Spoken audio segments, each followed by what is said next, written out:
German वर्मनच्या या भागात तुमचं पुन्हा एकदा स्वागत आहे. मी आत्ता स्वयंपाकघरात उभी आहे आणि आजच्या व्हिडिओमध्ये या स्वयंपाकघराची सगळी माहिती म्हणजे त्याच्या प्लॅनिंगपासून तर आत्ता कसं आहे याबद्दल बोलणार आहे आणि सांगणार आहे, दाखवणार आहे सगळं.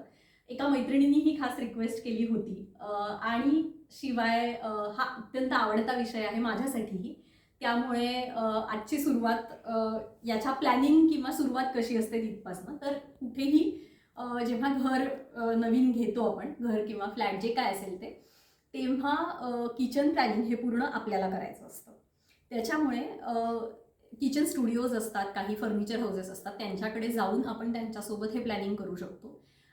पण बिल्डरच्या ज्या काही म्हणजे आता पाण्याचं जे कनेक्शन असतं बिल्डरनी दिलेलं, तिथेच सिंक घ्यायचा वगैरे, या काही रिक्वायरमेंट्स तशाच ठेवायच्या असतात आणि मग बाकीच्या आपण ठरवायच्या असतात. थोडंफार इंटेरियर डिझायनिंग आणि या सगळ्याचा अभ्यास आपोआप इथे राहून होतो माझ्या मते बरेचदा, कारण की ओव्हरऑलच घराचं सगळं फर्निचर आणि हे सगळं आम्ही आमचं सगळं प्लॅन केलेलं आहे. बरेचदा ते माउंटही आम्ही केलं आहे. किचन आम्ही माउंट केलेलं नाही, कारण हे खूप मोठं होतं आणि याच्या आधी जिथे आम्ही राहत होतो तिथे आम्ही थोडाफार अंदाज घेतला होता, कारण तिथे भाड्याच्या घरात ते सगळं होतं. पण तरीही इथलं सगळं त्याच्यामुळे प्लॅनिंगपासून सुरुवातीला वेगवेगळ्या गोष्टींवर खूप ब्रेनस्टॉर्मिंग करावं लागलं होतं की कसं करता येईल, कारण इथे मागे एक मोठा दार आहे, त्याच्यामुळे तिथे आम्हाला ओटा करता येणार नव्हता. मग ते करून मिनिमलिस्ट पण किचन दिसलं पाहिजे. हे ओपन किचन आहे, त्याच्यामुळे हॉलमध्ये आपले भारतीय स्वयंपाकाचे जे वास असतात ते जास्त जायला नको. इथे सगळ्यांसाठी मोकळी जागा असायला हवी. मी आणि नवरा दोघंही स्वयंपाकघरात काम करत असतो, तेव्हा अशा अनेक वेगवेगळ्या अँगल्सनी याच्यावर विचार केला होता आणि त्यानंतर हे डिझाईन आणि मग अर्थातच आमच्या किचन स्टुडिओसोबत बोलणं आणि मग बजेट आणि या सगळ्या गोष्टींचा ना एकत्र बसवून हे किचन झालेलं आहे. 5 वर्ष आता झाली आहेत या किचनला. हे एक आयलंड आहे आणि इथे मागे एक पूर्ण भाग आहे आणि फ्रीज जे आहे त्याच्यासाठी स्टोअररूममध्ये जागा आहे. थोडासा कारण फरक हाही पडतो की इथले जे किचन असतात ते डिझाईन जास्त यांच्या स्वयंपाकासाठी केलेले असतात आणि भारतीय स्वयंपाक आपला वेगळा असतो. त्यामुळे मला काही गोष्टी ज्या हव्या होत्या त्या त्यांच्या ह्याच्यात येत नव्हत्या. मग मला ते प्रत्येक वेळेला त्याप्रमाणे बदलावं लागायचं, कारण इव्हन स्टोरेजच्या आपल्याकडे डाळी पिठं या गोष्टी जास्त असतात. इथे थोडं वेगळं असतं. इथे त्यांना ते वेगळ्या गोष्टी सांगायचे की याच्यासाठी हे असं बरं पडतं. पण मला ते थोडंफार बदलून घ्यावं लागलं काही ठिकाणी की नाही, हे आपण हे असं करूयात, कारण आमच्या स्वयंपाकघरात हे वापरलं जातं. त्याच्यामुळे इथे जो फ्रीज होता तो आम्ही स्टोअररूममध्ये शिफ्ट केला, कारण ती जागा आम्हाला पूर्ण पुरत नव्हती.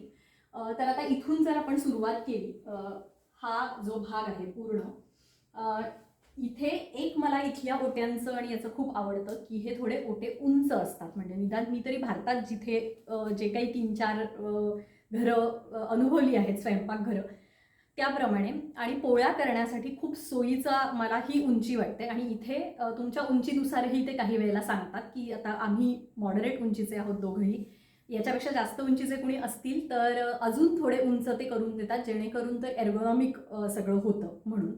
आणि इथे वरती आम्हाला खूप मोठं काही नको होतं की जे पूर्ण वरपर्यंत जाईल आणि मग प्रत्येक वेळेला शिडीचा वापर करावा लागेल असं. त्यामुळे आम्ही इथे मिनिमलिस्ट ठेवून नंतर स्टोअररूममध्ये काही जास्तीचं सामान शिफ्ट केलं. तर हा पूर्ण इथला भाग आहे. हे इंडक्शन आहे, त्याच्या खाली इथे ओव्हन आहे, इथे हे कप्पे आहेत. हे पूर्ण आम्ही साधारण ठरवलं होतं की आपल्याला कसं लागतंय त्याप्रमाणे. आता इथे माझं ओट्यावर एका ठिकाणी रोजचे लागणारे आपले चहा साखरेचे डबे आणि तेल या बेसिक गोष्टी इथे आहेत. त्याच्यानंतर हे जर उघडलं तर इथे आपले बरेचसे मसाले आहेत जे नेहमी लागतात ते इथे, जे थोडे कमी लागतात ते अजून बरं, आणि अजून अर्थात मसाले आपल्याला खूप लागतात त्यामुळे ते अजूनही ठिकाणी आहेत. इथे चमचे आणि अशा सगळ्या गोष्टी आहेत.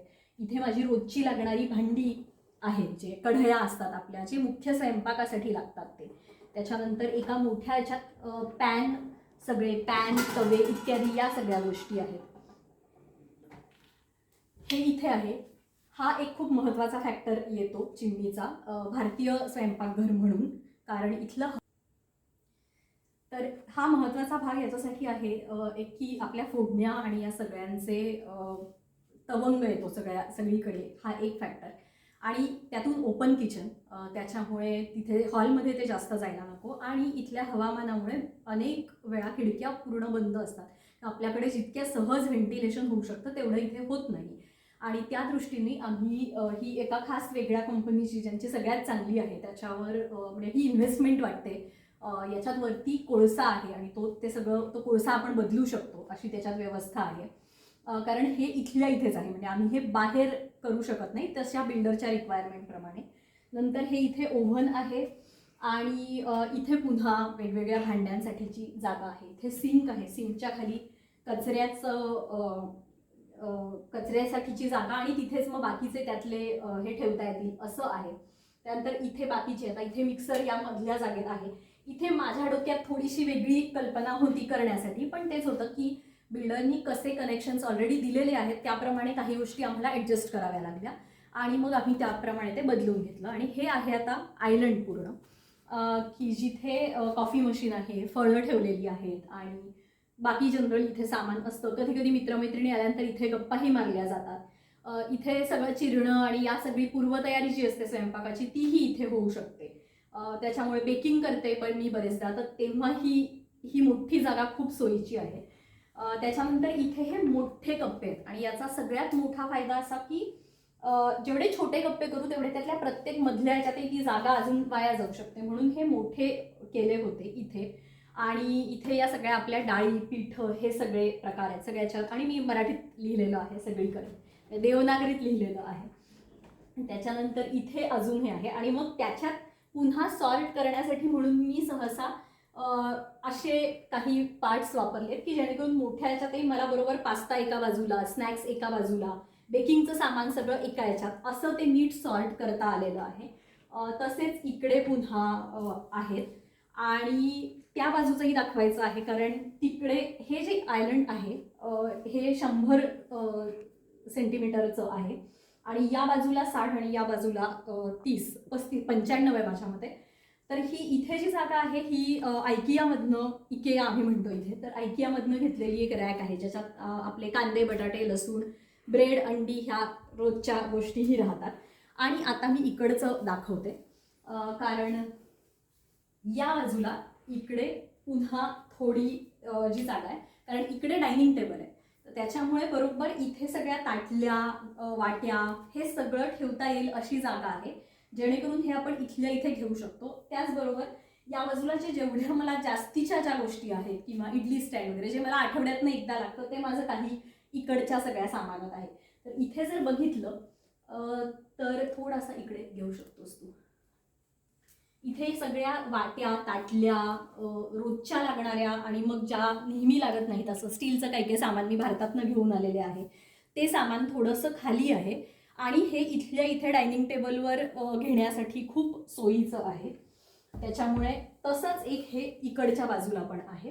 आणि ही जी जागा आहे इथे आपल्या चटण्या आणि हे सगळं मी आत्ता ठेवलं आहे, हे कधी डायनिंग टेबलवर असतं, कधी इथे असतं. टोस्टर आहे आणि ही वरची जी जागा आहे ही खूप वापरण्यासारखी अशी नाही म्हणता येणार, पण पुन्हा हे भारतात आणलेल्या काही गोष्टी आहेत. इथे डेकोरेशनचं थोडंसं सामान ठेवलं आहे. कधी कधी मी हे बदलत पण राहते, कधी कधी सीझननुसार वेगवेगळ्या, किंवा फुलं असतात काही वेळेला, कधी झाडं ठेवलेली असतात, तर हे बदलू शकतं. पण साधारण हे पूर्ण किचन आहे. आणि प्लॅनिंगपासून तर हा जो आहे आणि हा आपला कडप्पा आहे जो भारतातल्यासारखा आम्हाला खास हवा होता, कारण हा इथे महाग असतो भारतातल्यापेक्षा. इतर प्रकारचं जे मटेरियल आहे ते जरा स्वस्त मिळू शकतं, पण एक आमच्या डोक्यात होतं की हे भारतातली आपली आठवण सगळीकडे असतो ग्रॅनाईट, म्हणून आपणही ग्रॅनाईट घेऊ असं, तर म्हणून हा घेतलाय. आणि मग हे प्रत्येक हा चॉईस आमचा होता की हा रंग कोणता हवा आहे, मग त्याला या कोणत्या ग्रिप घ्यायच्या आहेत. त्याच्यानंतर ती जी मागे दिसते आहे त्या बाजूला ती काच आहे, सो हा कडप्पा आहे पण त्याच्या मागच्या बाजूला काच आहे, त्याच्यामुळे तिथे रिफ्लेक्शन दिसतंय. मग हे सगळं तिथे कुठे लाईट्स लावायचे काय, या सगळ्या गोष्टी आम्ही आणि ते किचन स्टुडिओ मिळून एकूण एक सगळं प्लॅन केलं होतं. आणि स्टोअररूममध्ये मग फ्रीज आणि अजून एक कपाट आहे जिथे मग जास्तीच्या सगळ्या गोष्टी ठेवता येतात, सगळ्याच वस्तू ज्याला आपण सगळं स्टोरेज करू शकतो असं. आणि ही साधारण आहे एक बेसिक स्वयंपाकघराची टूर. अजून डिटेल हवं असेल किंवा कसे कप्पे आतले आहेत वगैरे तर मी खरं तर त्याच्याबद्दलही करेन व्हिडिओ, पण एकाच फोनवरून मला ते सगळं घेताना कधी कधी जरा अवघड होतं. तर एखाद्या वेळेला मी तो व्हिडिओ एक पार्ट 2 म्हणून नंतर करूयात. पण सध्यापुरतं हे आहे किचन, स्वयंपाकघर.